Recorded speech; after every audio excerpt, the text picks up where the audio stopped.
প্রথম যে সিচুয়েশনটা আমরা দেখছি এবং শুনতে পারছি, তো শোনার পরে একটু আতঙ্কিত হয়েছিলাম সবাই এবং ভয় কাজ করতেছিল। তো শোনার পরে এবং সবাই সাপোর্ট করছিল দেশ থেকেও এবং টিম ম্যানেজমেন্ট থেকেও।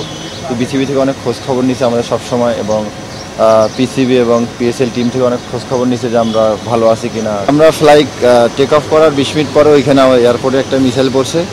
তো পড়ার পরে আমরা একটু মানে শক হয়ে গেছি যে হয়তো আল্লাহ ভালো চাইছে দেখে আমরা দেশে ফিরে আসছি আলহামদুলিল্লাহ। না জানে একটু ঘাবড়ে গেছে এবং একটু চুপচাপ ছিল। আমি চেষ্টা করছি যে ওকে কীভাবে, মানে ওকে বলছি যে টেনশনে কিছু না, আমরা দুজন আছি, আল্লাহ তো আছে, সমস্যা নেই ইনশাআল্লাহ। ওই সাংবাদিক দুই ভাই যখন রাওয়ালপিন্ডিতে ছিল, পাশে যখন একটা ড্রোন হামলা হয়েছে, তো ওরা অনেক আতঙ্কিত হয়েছিল। আমার সঙ্গে রাত 2টা-3টা পর্যন্ত রেগুলার কমিউনিকেট চলতেছিল যে ভাই কী করবো না করবো যাওয়ার ব্যাপারে। আমি বলছি সমস্যা নেই ভাই, ধৈর্য ধরেন, পিসিবি অবস্থা করতেছে। শিফট হয়ে যদি দুবাইতে আসে বা যদি ফিরে কন্টিনিউ হয় তাহলে ইনশাল্লাহ চেষ্টা করবো আবার যাওয়ার।